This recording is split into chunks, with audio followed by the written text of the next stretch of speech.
I'm making chicken and dumplings for Christmas this year.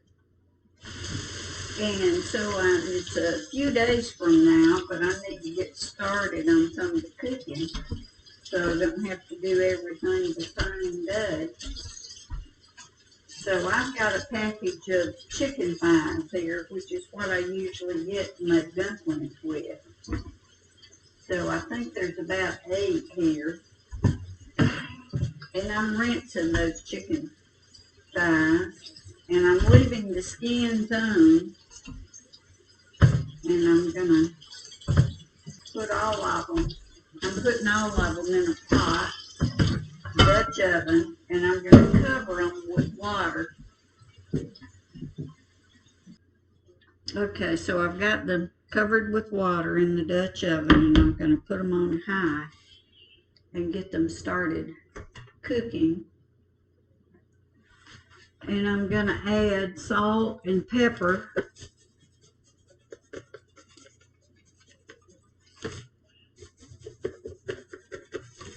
The trick to making good chicken and dumplings is that the broth has to be hearty. It has to be flavorful, or your dumplings won't be flavorful.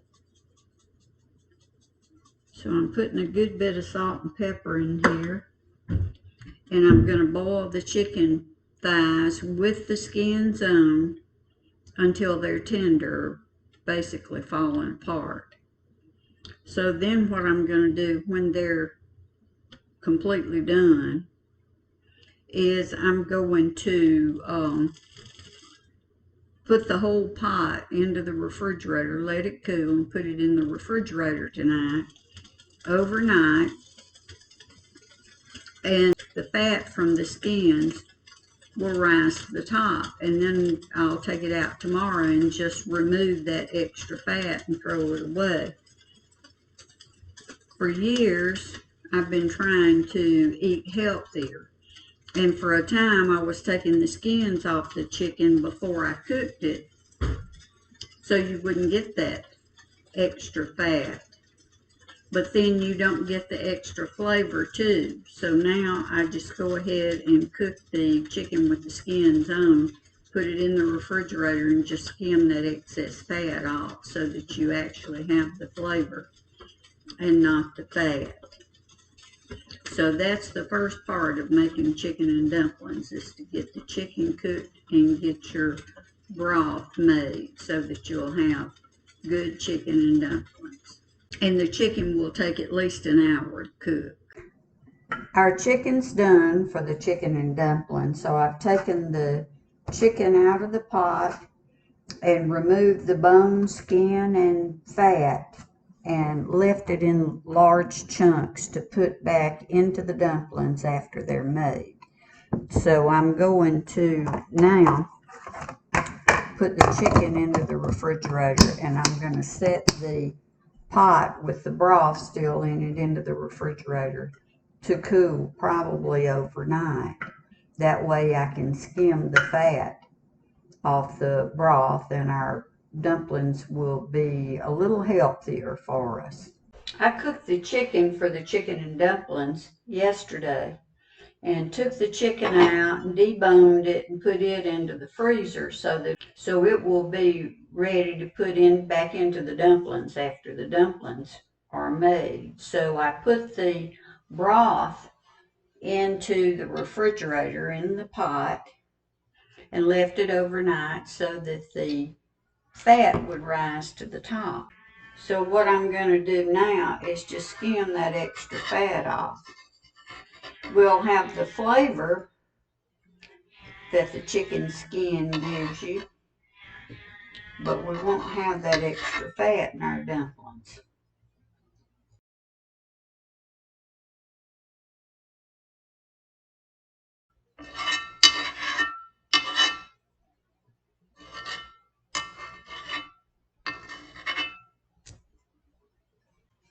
I've got all the fat off the broth now, and what I'm going to do is scoop out a cupful of the broth.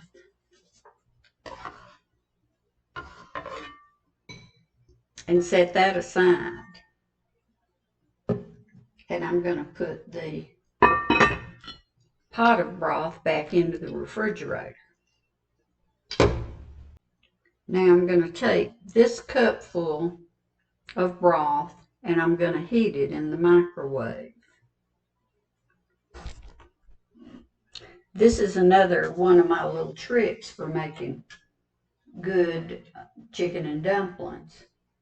Instead of using milk, which most people do to make up their dumplings, I'm going to use the chicken broth to make up my dumplings. So we've already got our chicken cooked, and we took the chicken out and deboned it. I've got it ready to go back into the dumplings. And I have the broth coming back to a boil. And what I'm going to do now is get the broth ready and make the dumplings. So to the chicken broth, and it needs to be tasted. You need to be sure you have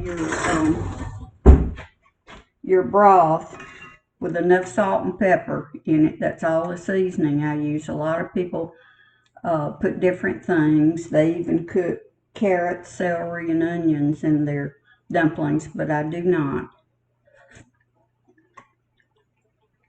But it needs to have plenty of salt and pepper so that it's flavorful. And bring it to a boil, and I'm going to drop a little butter in it. Maybe a tablespoon and a half, not a whole lot of butter. But we do put a little butter in.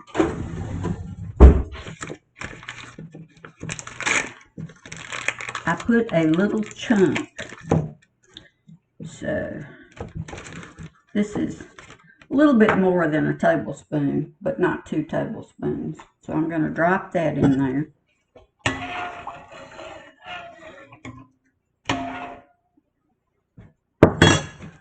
And now I'm going to pour a little milk. And I never measure. So I really don't know how much milk. Let me see what 1/4 of a cup of milk looks like.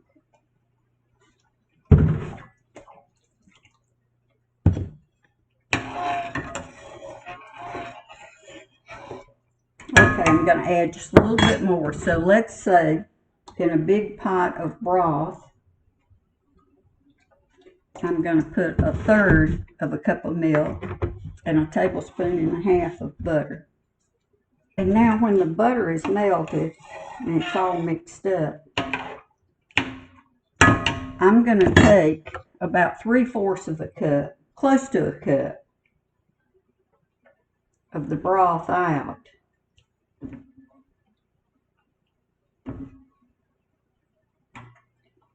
And I'm going to either add a little water or put an ice cube in it to cool it down. So it'll be, with the ice cube in it, close to a cup of broth. Now I'm going to reduce the heat on the broth because I don't need it boiling right now. Now I'm going to get my biscuit bowl ready to make the dumplings. I'm going to, since this is my dedicated biscuit bowl, I don't use it for anything else. It's a little bit narrow at the top, but it's the closest I have with me right now.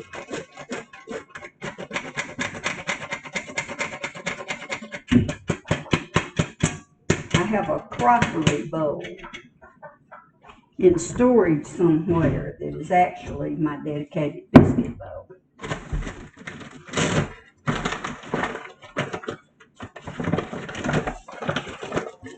I'm going to add some more flour.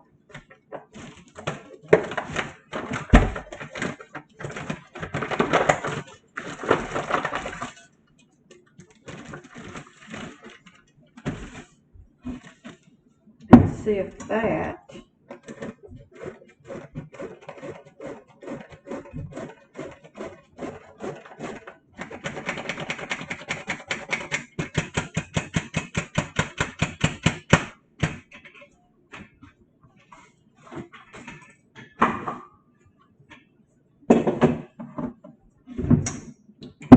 I'm going to make a little well inside the bowl.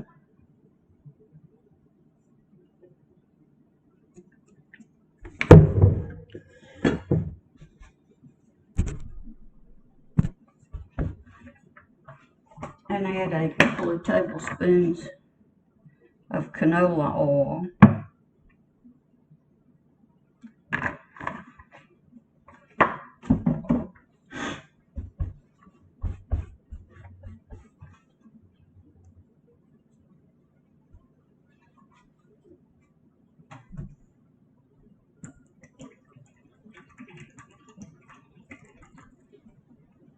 You have to be sure you cool the broth enough that you can put your hand in it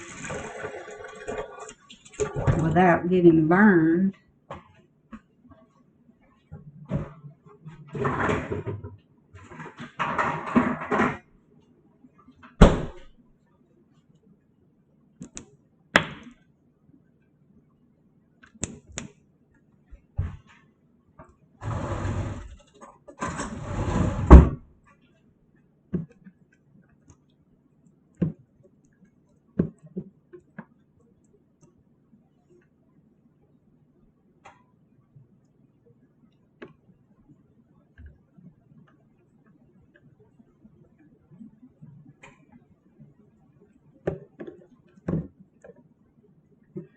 That should be good.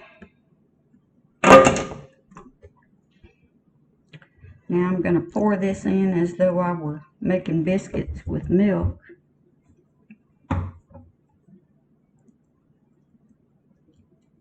And I'm going to mix these up just like I would biscuits.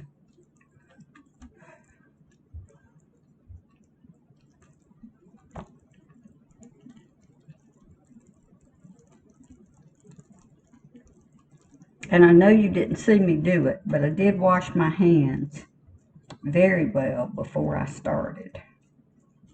And a couple of times since then.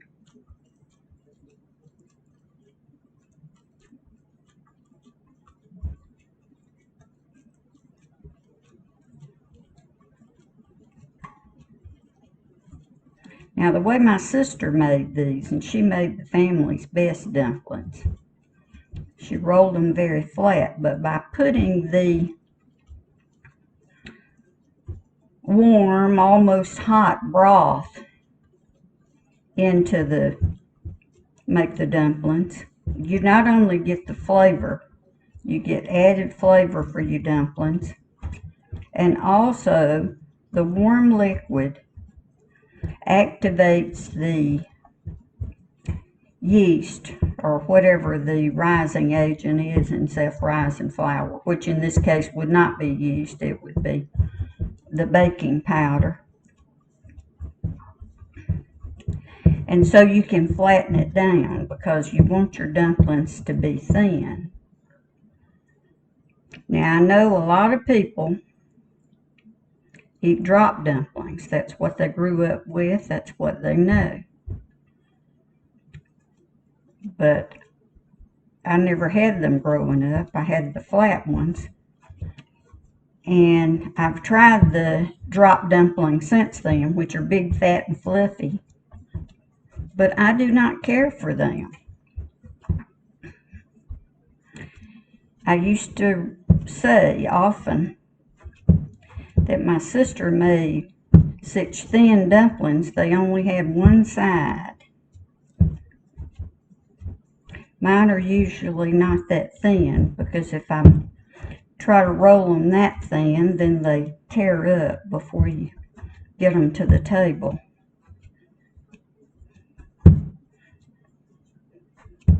But I'll see what I can do today.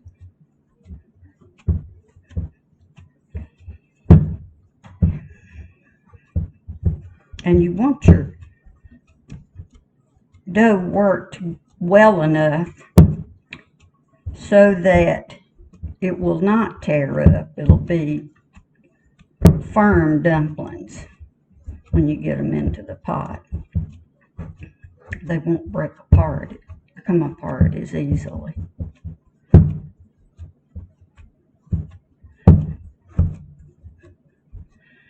So I'm going to maybe work them a little bit more than I would biscuits.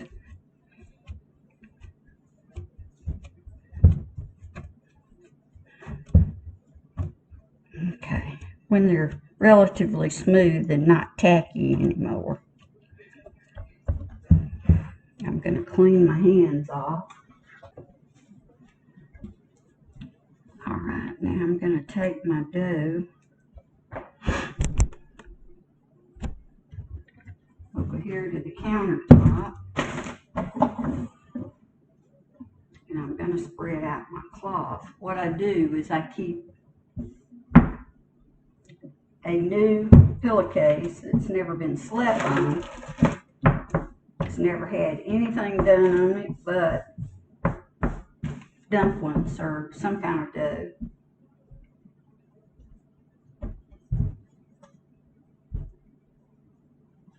Gonna sprinkle flour on it like I would if I were making some kind of cookies or something like that, and rolling them out. Pie crust maybe. And I'm gonna pinch out a little piece of dough, and I use a relatively small piece at the time.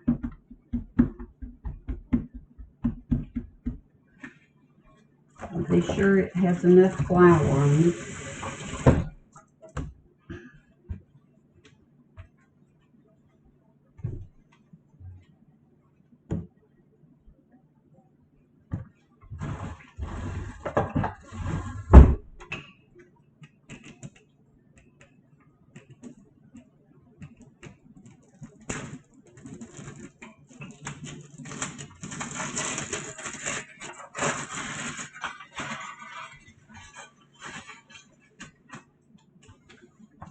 And I take my little rolling pin and I put lots of flour in it. You don't want your dough and your rolling pin sticking together. And start rolling out the dough.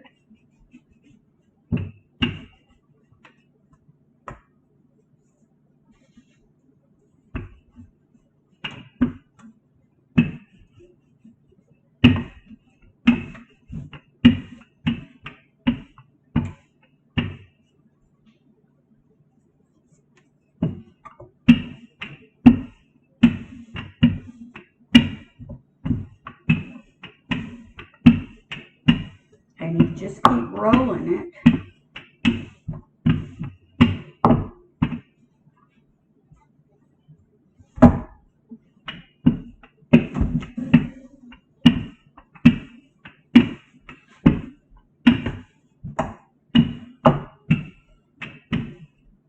Until it's very thin. I'm going to go ahead now and turn my burner up so that the broth will come back to a boil.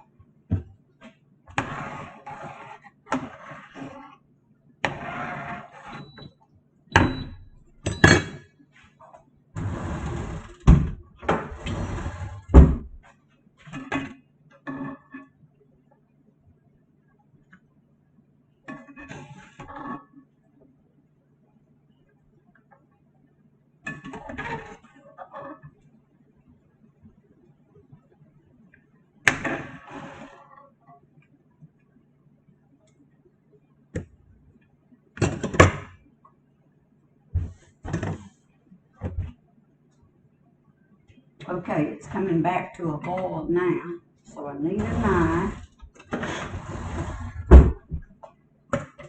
Put flour on my knife. I'm gonna cut the dumplings.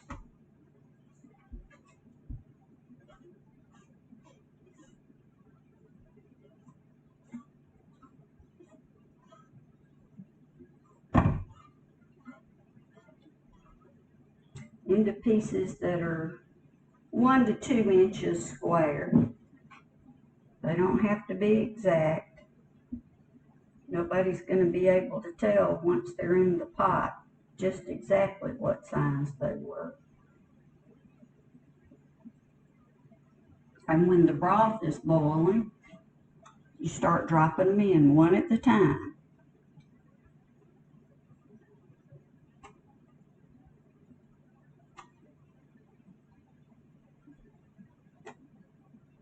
Now, making dumplings is one of those things like making biscuits. You just have to learn to work with your broth and with your dough. It takes a long time. It's about the same with biscuits as with dumplings. It takes years really to make good ones. You can make them and yet not make really good ones. I'll turn the burner down just a little bit. I don't want it to boil over. And you don't want to do much stirring. You don't want to tear the dumplings up.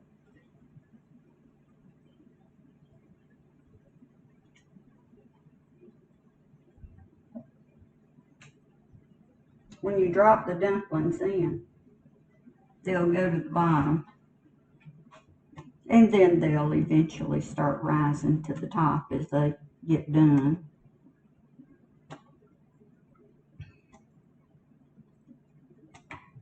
Turned it down a little bit too much, maybe. Now I'm gonna take another little pinch of my dough.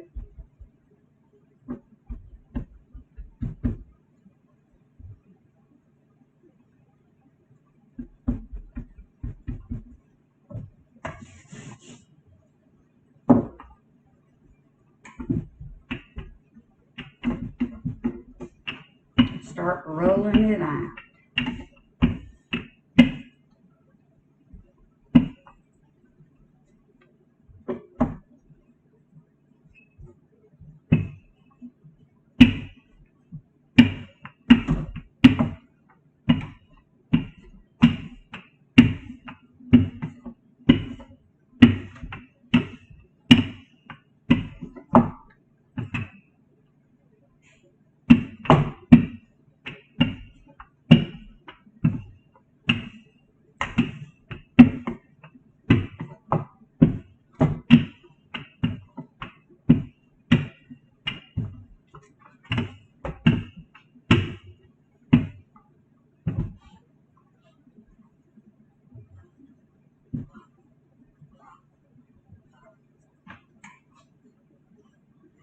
My mother used to be known at church as the dumpling lady because she always took big pots of chicken and dumplings to the dinners on the ground.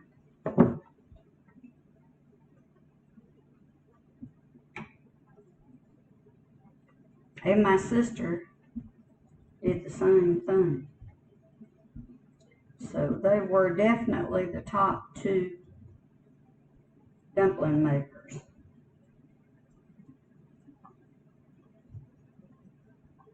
I'm not sure whether I come in third or what, but I come in dragging up the rear. Their dumplings were definitely hard to beat.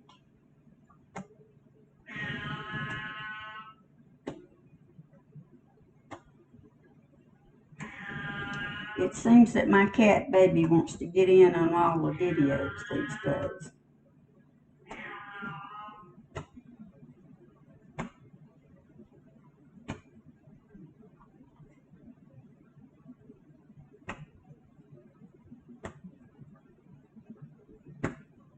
Okay, now the best thing to do, and I hesitate to do it on this stove top,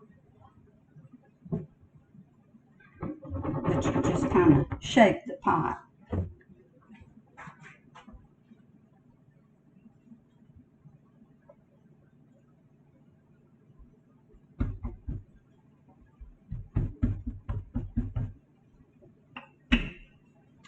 There's also a trick to learning how many dumplings to put in. The broth just starts to have a look to it, and it's hard to describe. But if you put too many dumplings, then it's going to be dry. They won't be moist enough, won't be enough liquid, and they won't be good. Then if you don't put enough, then you may not have enough dumplings for dinner.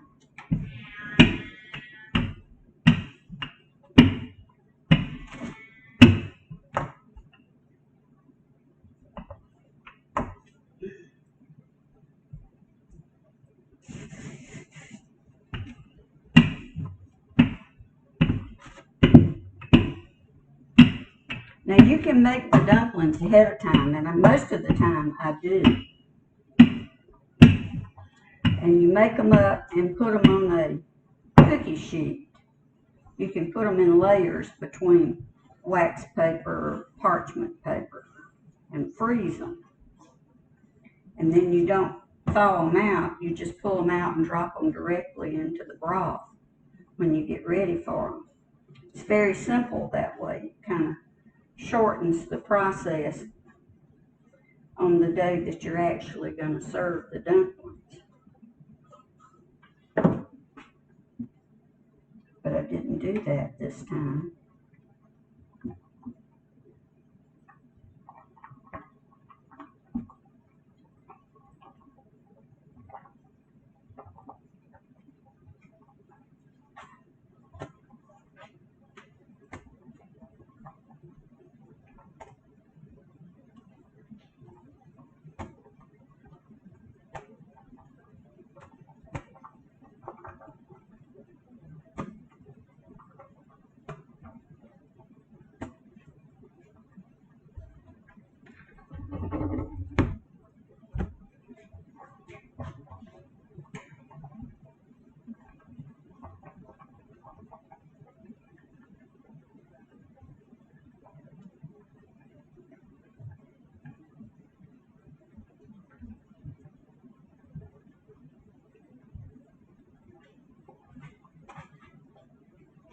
Also, when you make dumplings, if you have any of the dough left over, you can also freeze it for another time when you want to just make a small batch.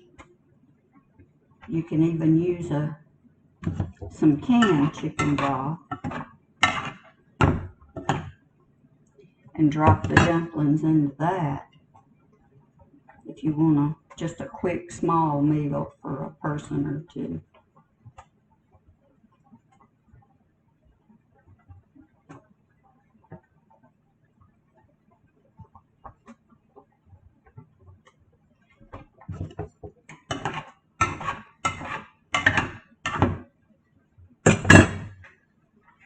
Usually it's about 4 times rolling out a little piece about, I don't know, about the size of almost a softball, no, a baseball maybe.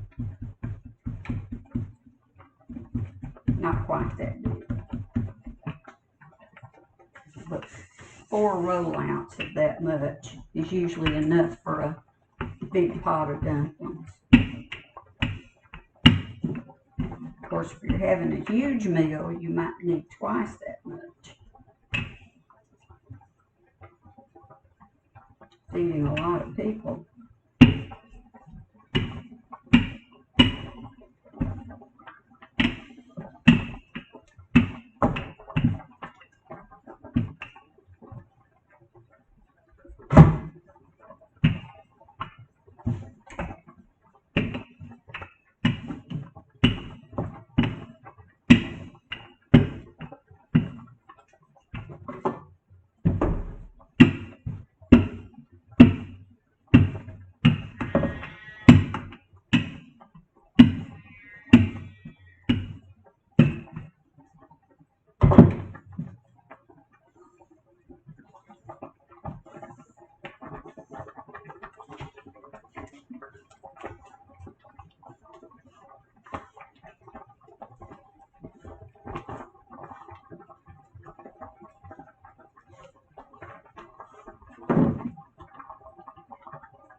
When it starts getting to the point where you can't find a free space in the broth to drop a dumpling, then you're just about there.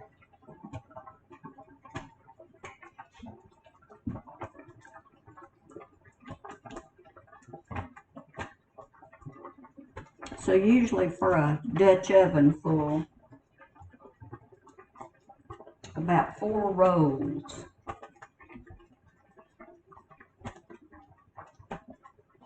will do the trick. Of course, if you put a few too many and it's a little dry, you can always add a little chicken broth or water. You don't want to add very much water. You don't want to water your flavor down.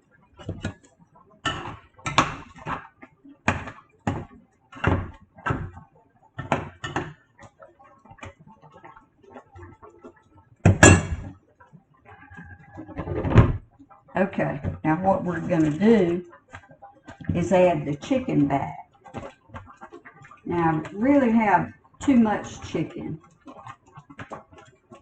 I don't want to add that much. It depends on how many people are eating and how much chicken you like. I personally don't eat that much chicken. I prefer to eat mainly dumplings. So I'm going to add some chicken back, anywhere from a cup to 2 cups usually. I have been known not to add any chicken back. I'll use the rest of it to make some chicken salad or a casserole. So now I'm going to turn the burner on low, as low as I can get it. At this point, you don't want it to burn. Turn your burner as low as you can and put the lid on. Can you see down in the pot what it looks like?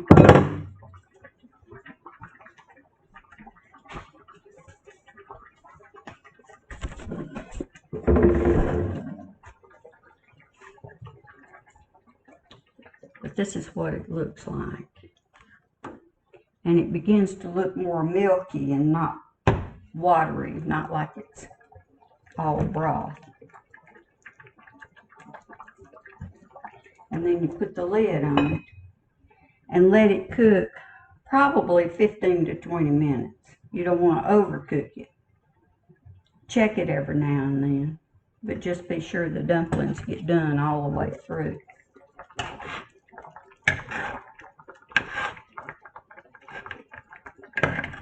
And don't do much stirring. Just make sure it's not sticking on the bottom.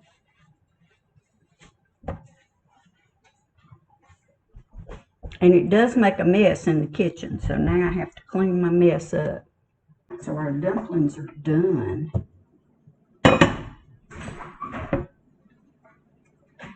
And they look delicious.